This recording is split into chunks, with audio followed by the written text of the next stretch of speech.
The 9/11 Student Journalism Project was designed to educate high school and college students at Rutgers University by telling the stories of the children of people who died on September 11th.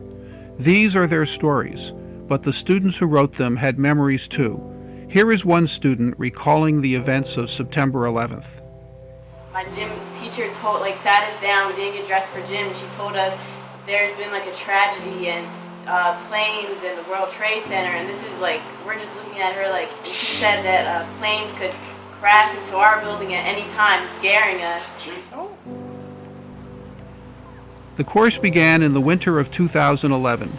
The students fanned out to the counties in New Jersey and beyond, where the children, now most of them adults, had been living since the 2001 tragedy. They came back with interviews like this one. I don't know. I feel like we grew up really fast in those few weeks. We had to learn to put a guard up because everybody wanted to know something.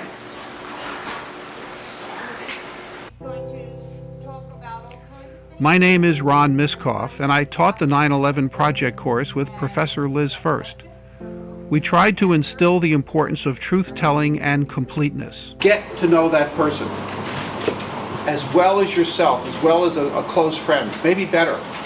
You know how people don't tell each other everything that happens to them and you find it out later? I mean, you've had that experience probably.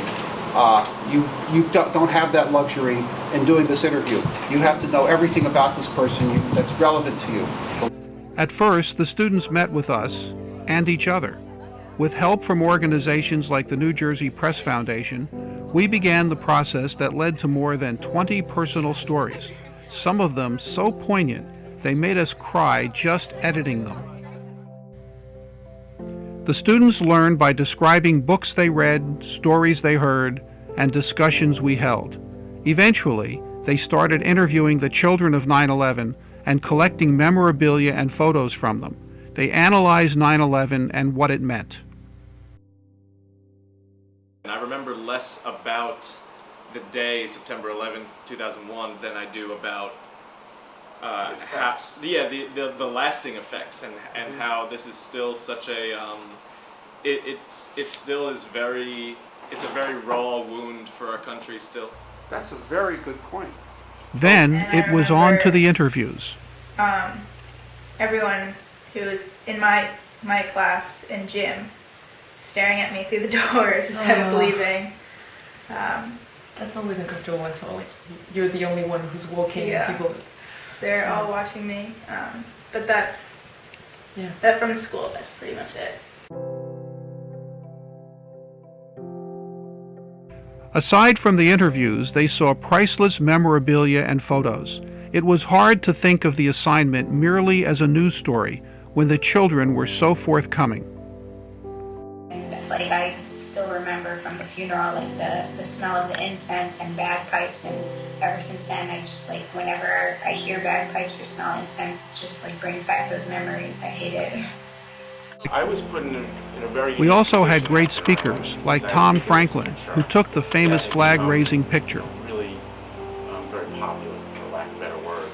And I was asked to do interviews, and it became kind of like this cultural icon, which I'll talk about more in a second. But I went from being the person who tells the story to the person who people wanted to interview. And that was a very uncomfortable role for me. This is this says 9/11 on it. It was heartwarming and heart-wrenching. Some of the children of 9/11 victims opened their troves of pictures and even showed one photo that seemed to connect 9/11 to their dead father. And I said, what do you mean? And she was maybe 10 or something. I said, what do you mean? She goes, look at the and it's written in wrought iron. I guess your mom wrote there that you make you say your prayers every night. Was it a religious guy? Or? Yeah. Every night before we went to bed, he would make us say Our Father and just different prayers before we went to sleep and just kiss us and say goodnight. The stories appeared in newspapers and websites everywhere. They were perfect for commemorating the 10th anniversary of 9/11. Everyone praised the project.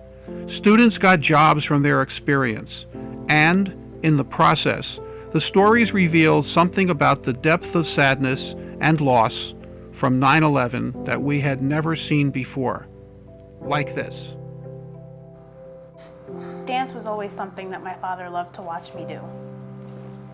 So, after he died,